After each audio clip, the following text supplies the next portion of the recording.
Number 78. Inquiries of a Young Boy. On a clear spring day, when Sote-san was 7 years old, he went up to Ongnia Peak to look at the sky. Such a clear blue sky. I wonder how far and high it is. How is it so clear? I wonder how far it goes. Who lives at the end of the world? When he was 9 years old, he began to ask questions about life. What do people live for? Where do they go when they die? How was I born into this world?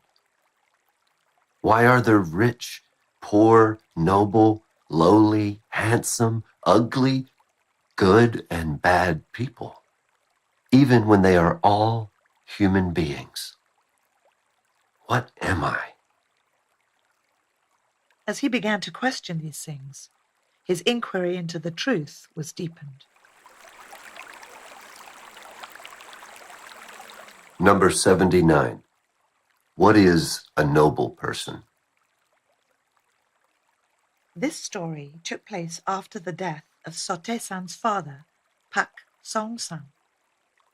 During his life, Pak Song-san was indebted to a few people, so Sote-san ran a business to earn money.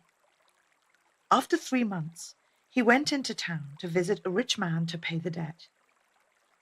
When Sote-san walked in, the rich man was wearing a traditional hat and was speaking to a guest. Spotting Sote-san, he said, "You must be Song-san's son. Are you here to pay your father's debt?" Sote-san, who was 21 at the time, paid his respects and sat down. In a stern tone, he said, Seeing as you are rich and have many responsibilities in the government, I thought you would be a nobleman. But now I see that you are no different than a commoner. Our households had a friendly, trusting relationship, which is why you lent us money. However, after my father's passing, you never even stopped by. Instead, you talk about money the first chance you get. Sote-san threw the bag of coins he had strapped to his waist in front of the rich man, and it landed with a loud thud. I have paid my debt, said Sote-san as he stood up to leave. The rich man felt ashamed and could not lift his head. All his servants who had gathered around to see what the commotion was about were also left speechless. Sote-san marched out the front door without another word.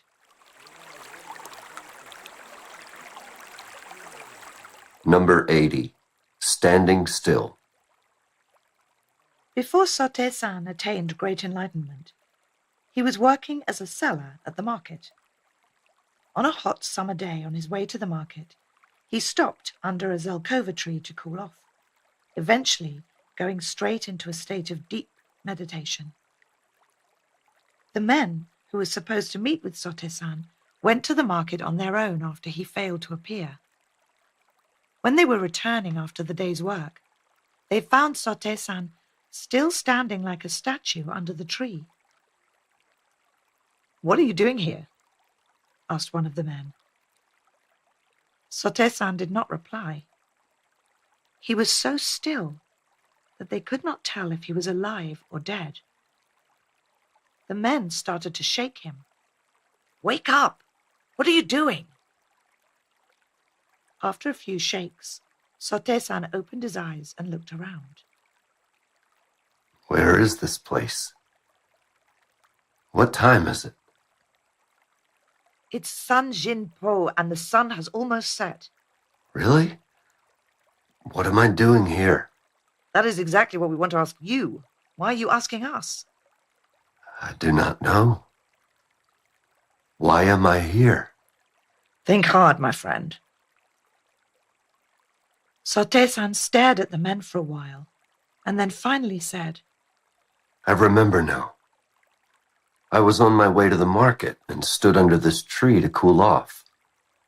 I was watching the clouds go by. I must have been standing here all day. Number 81. Non-distraction. One day, before Sote-san had attained enlightenment, he was meditating on a rock near a small house when a young woman approached him with a basket of herbs at her waist. She would not leave even after the sun began to set. Seeing her reluctance to leave, Sote-san asked, Where did you come from? Why will you not go home? She replied in an embarrassed yet earnest tone that she had seen him before and could not help but fall in love. She begged him not to leave her. Sote-san said, There are strict rules between a man and a woman. I am studying, and it would be a distraction. The woman did not listen to his stern words. Finally, Sote-san told her, Perhaps there are other people around this area. I will go check and come back. He went to another nearby mountain, sat on a rock, and went into a deep meditation. The woman waited for him, but eventually she grew tired and returned home. Sote-san returned to the original place and retrieved some water from a nearby spring. He cleaned the place where she had been sitting and continued to meditate.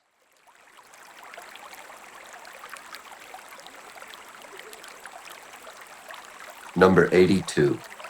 The Prayer. Yi Wanhua helped Sote-san when he was practicing attaining great enlightenment. One day, Sote-san became ill, but still continued to meditate facing a wall. Yi Wanhua became concerned and said, What are you doing? Are you trying to become a governor? Sote-san said to Yi Wanhua, A governor is not very important. I want to be a great teacher, like Che Gal-Young. Wash yourself in cold water in the morning and at night. Concentrate with your mind and pray for me. So Yi Wanhua washed herself twice a day, regardless of the weather. She put a bowl of clear water on a rock, bowed in 8 directions, and prayed. Divine spirits of heaven and earth, please make this man a local governor. Sote-san saw this and asked, I am very thankful that you are praying for me, but why do you pray that I should be a governor? She responded, He is the most powerful man I know. Sote-san said, It is a very high position, but if you are going to pray for me, pray that I will be the man to deliver all the people in the world. From that point on, Yi Wanhua prayed for him to be the savior of the world. Number 83. The Teacher and the Founding Master. In Yongkwang, the birthplace of Sote-san, there was a teacher named Kim Hua-chun who was 8 years his senior and was known for his literary skills. Sote-san had visited Kim Hua-chun to learn the Chinese characters. After Sote-san attained great enlightenment, he wished to have students of his own. So, with Buddhist scripture in hand, he revisited his old teacher. The whole town was already aware of Sote-san's enlightenment. However, Kim Hua-chun still thought Sote-san to be ignorant due to his illiteracy. The young Sote-san approached Kim Hua-chun and asked, Teacher, could you read and interpret this book that I have brought you? Kim Hua-chun was slightly startled by the Buddhist scripture. After sifting through a few pages, he became alert and attentive. He said, I have seen Confucian books, but I am unfamiliar with Buddhism. Then read the letters to me, and I will translate. Kim Hua-chun agreed and started reading. He came upon a word written in Hindi that he was not familiar with. I have no idea what this word is. The once illiterate Sote-san, who always took off to the mountains instead of studying, started reading the rest of the text without effort, interpreting the book with utmost ease. The teacher was frozen in shock.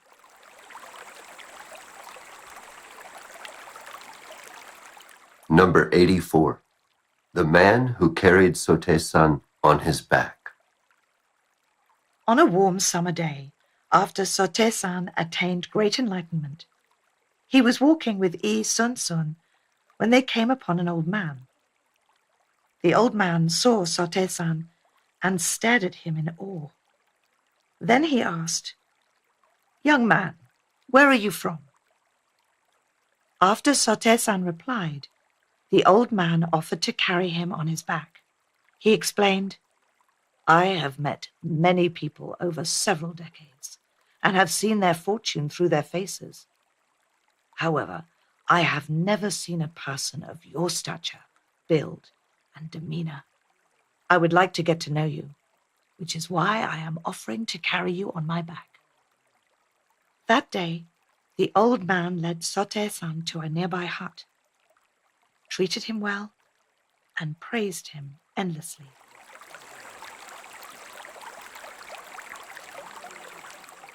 Number 85. The strong man who was scolded.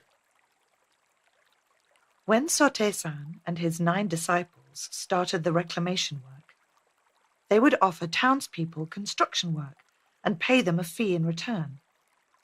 However, many would sneer and laugh. "You can't trust Sote-san and his students. They're too poor."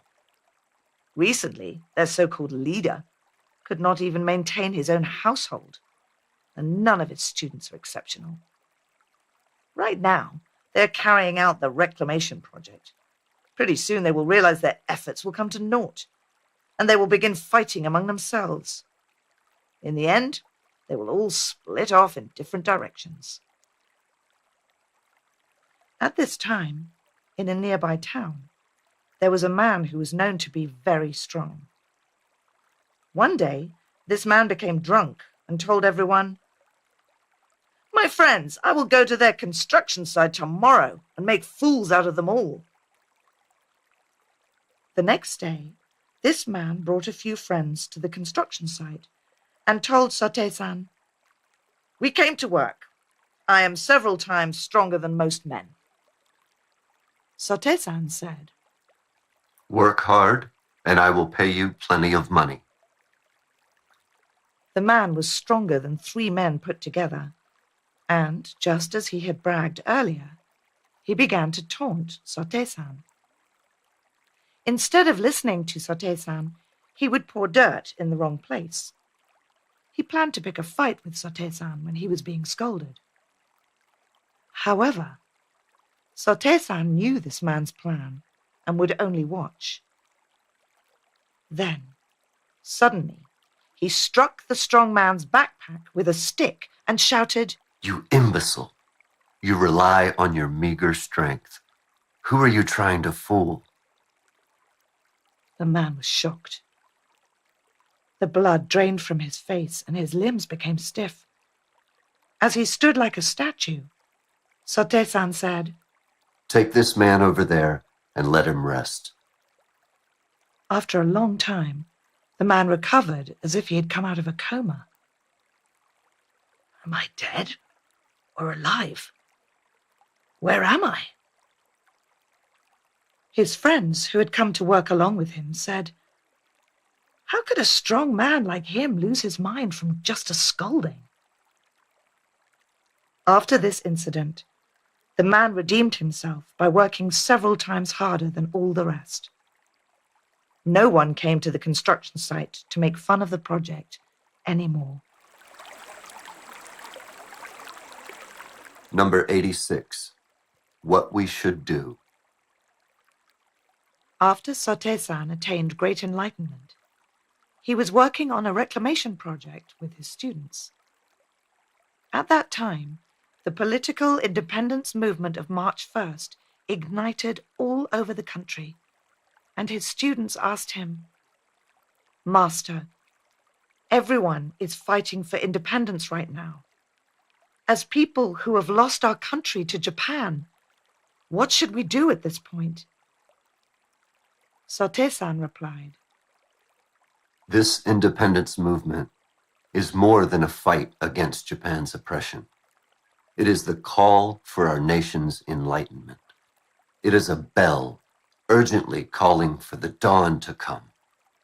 Right now, we are very busy and our time is limited. Everyone in the world has a calling in this lifetime that requires adequate timing. During a turbulent time such as this, we must think about that calling. Right now, we must hurry to finish this project and start praying to the divine spirits.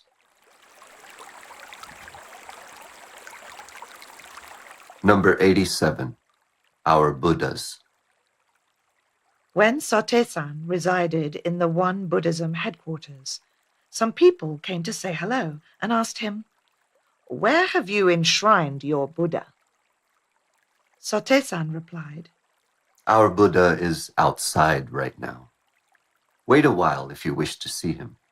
The group did not understand this and considered it quite odd. A while later, at lunchtime, the workers came in from the fields with farming tools on their backs.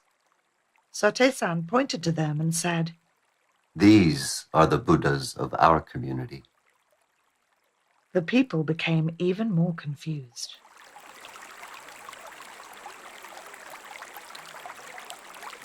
Number 88, The Old Woman Who Went Back Home.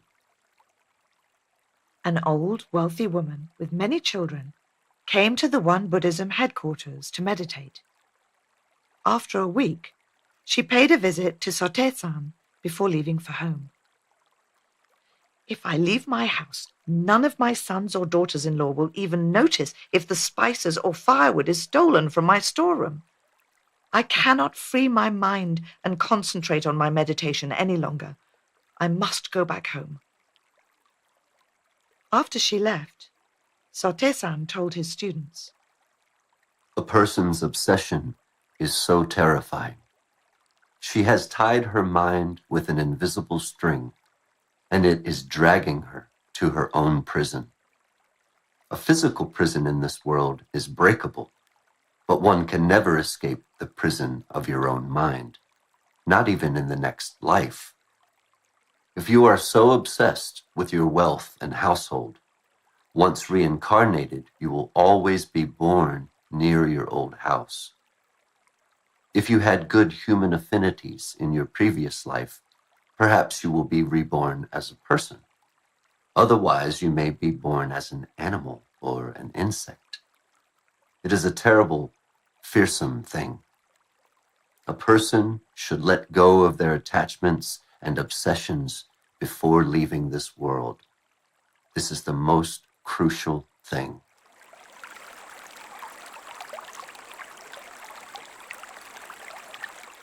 Number 89, The Reason Why He Did Not Cure Her. One day, a female One Buddhist member in her 50s came to greet Sote-san. She looked hesitant, as if she had something troubling her.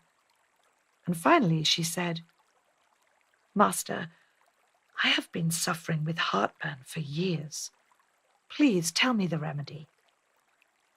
Sote-san told her that she had come to the wrong place. That is an illness of the physical body. Go see a doctor or a pharmacist. I cannot do anything for you. But the woman kept asking him for the remedy. Sote-san continued to refuse her. After she left, Huang Yi-chan said to him, "You are a very stubborn man." Sote-san smiled. Do you think so? Huang Yi-chan replied, "I will tell you a trick for next time. Take dried pumpkin leaves and hand them to the next member who asks you for medicine. They will believe the pumpkin leaves will actually work and get better. Even if they don't, the leaves are harmless. If you charge a small amount for each bag of the leaves, it will cure their illnesses and you can make a little money on the side." You have a point. If I give them medicine that cures their illness, they will look up to me even more.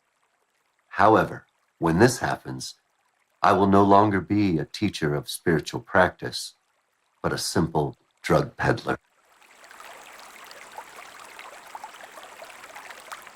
Number 90, the prayer on the train. Kim Yong-shin was escorting Sotaesan by train from Seoul to One Buddhism headquarters in Iksan. When Sotaesan stepped in, everyone in the train stood up for him. No matter where he went, people would step aside to make way for Sotaesan. Whenever he got on a train, he would take a seat and close his eyes for a silent prayer. Kim Yong-shin was curious and asked, "Master, why don't you talk with the people next to you?" I am praying that this train gets to its destination safely. Kim Yong-shin kept this in mind, and from then on, whenever she rode a train, she always prayed.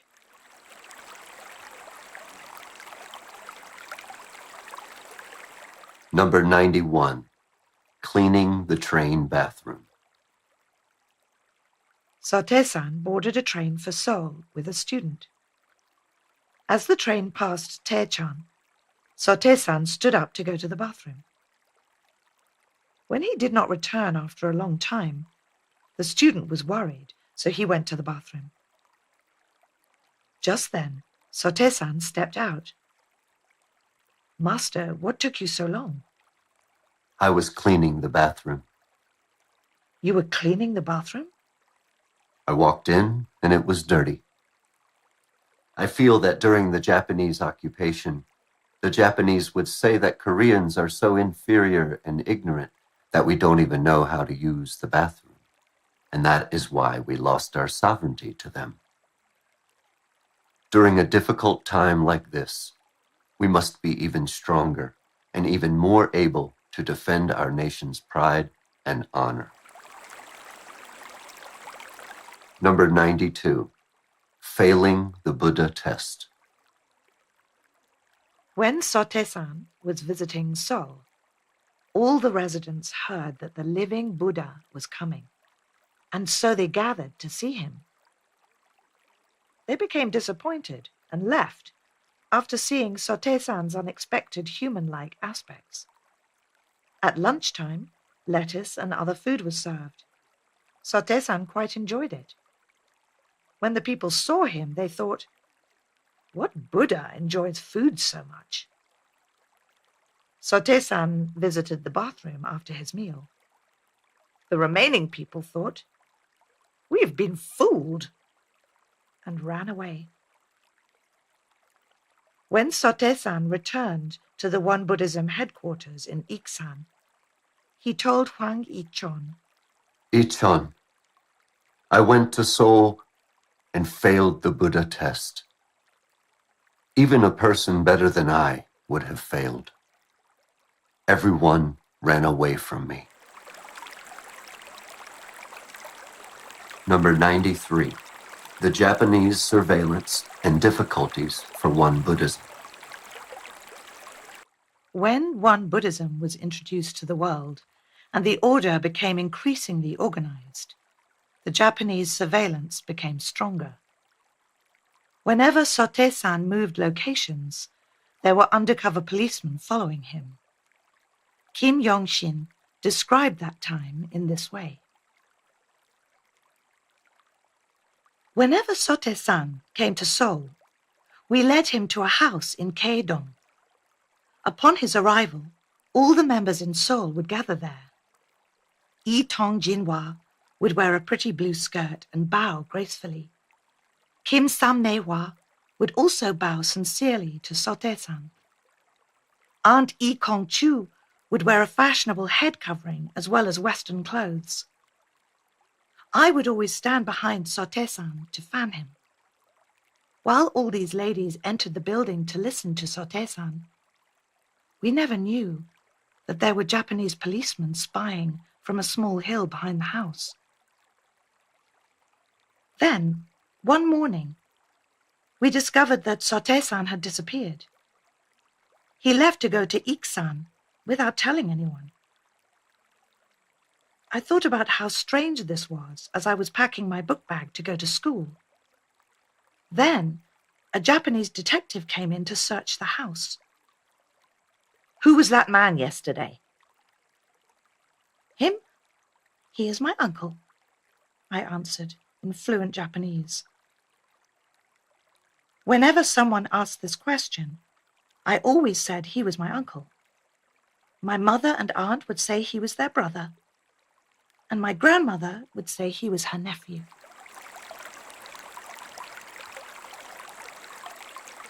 Number 94. To clean is to study. One day, Sate-san happened to pass by and asked one of the girls, Your parents are paying for you to study here at the One Buddhism headquarters. Why are you working instead of studying at a desk? Is that not going against their will for your education? One of the girls answered, I am studying right now. Sate-san asked, How can you study while you are working?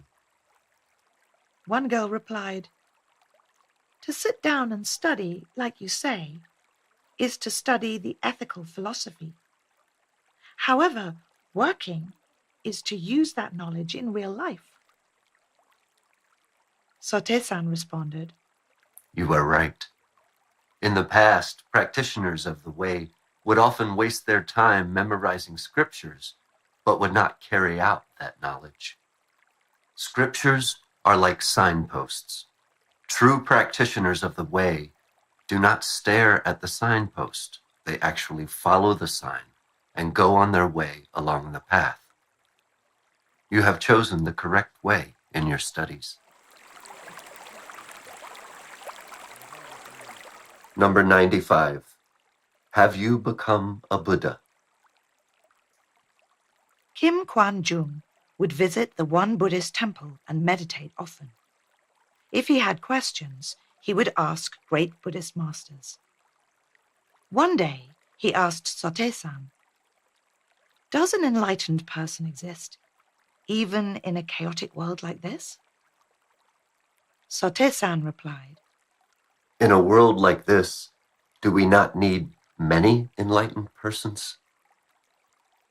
Kim Kwan-jung asked again, Then, Master, have you become a true Buddha?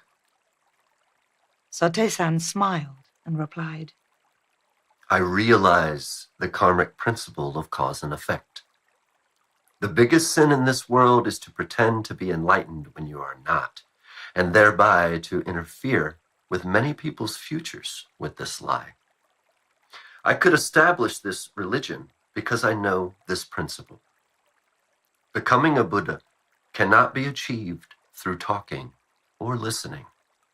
You need to reach a certain level of awakening to clearly recognize a practitioner's degree of awaking. The value of true Dharma will be proven by future generations.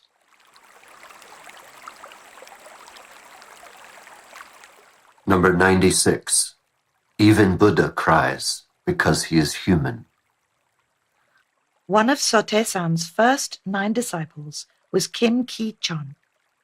He was the first disciple in One Buddhism whose awakening was acknowledged by Sate-san. When Kim Ki-chon was working as a minister at the Pusan One Buddhist temple, he became very ill and passed away. The news of his passing reached the One Buddhism headquarters at Iksan, causing everyone living at the headquarters to rush to the Great Enlightenment Hall at 5 a.m. Sate-san was also there. Everyone was sitting quietly in the completely dark hall when Sate-san started to weep. At that moment, everyone else started to cry loudly. This was not the only instance where Sate-san showed tears. When Kim Kwang-son, his uncle and student, passed away, and when Yi Tong-an, founder of Po Wa Tang, a herbal medicine shop, passed away, Sote-san also cried. He always shared his grief with the public. However, his sadness never lingered, and he moved on with his tasks. Sote-san's son passed away at the age of 19. He could not bear to be with his son during his last moments, and he left the room. That afternoon at 2 p.m., he gathered his students and gave a lesson about life and death. He was a Buddha who could give a Dharma lecture just 3 hours after his son's death. He did not let the pain or sadness drag him down because he knew how to control his mind.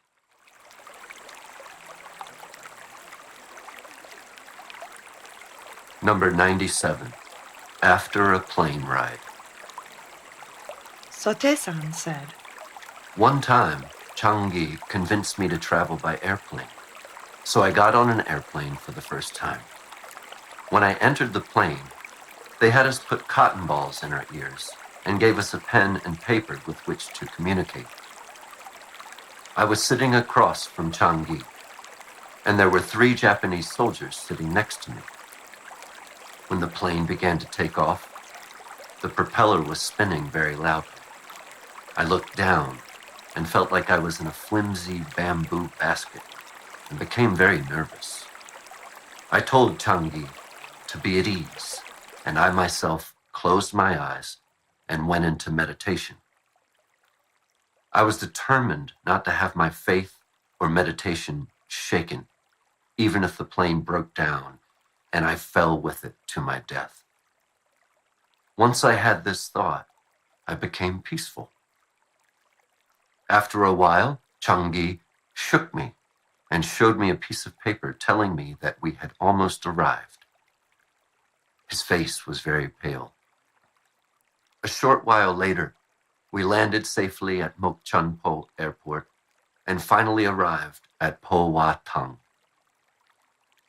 Whenever we do something for the first time, we are filled with confusion and worry. However, with strong faith and determination to achieve something greater, there is no need to have fear or worry. No matter what tragedy strikes, a person with such a mind cannot be shaken.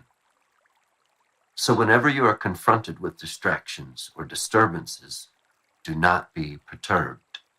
Instead, always keep your faith and remember how to calm your mind.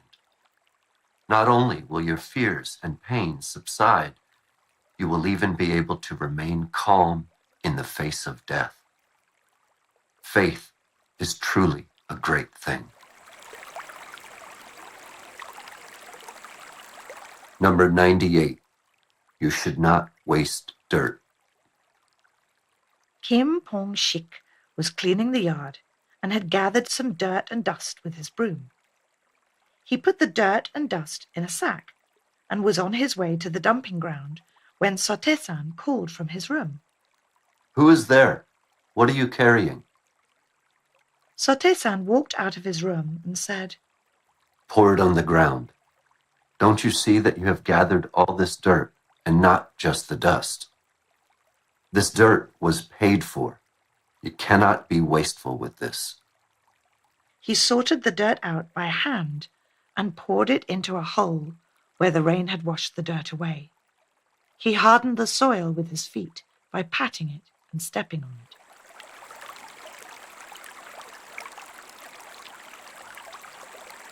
Number 99. The police station. Sote-san told police officer Hwang Yi-chun, I have been to the Kimche police station, and they just had me sit down. Honestly, I had done nothing wrong.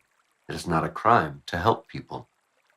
Yi-chun, the police station is a very nice place. Yi-chun asked, What made you think it was so nice? Think about it.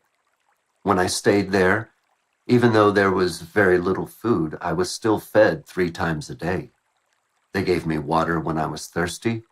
They let me sleep at night and woke me up in the morning. Paradise was not far away. I do not understand why people are so afraid of that place. Ichan said, Master, that is not a good thing. Sote-san said, If you are guilty, you will become afraid of your own bedroom, let alone a police station.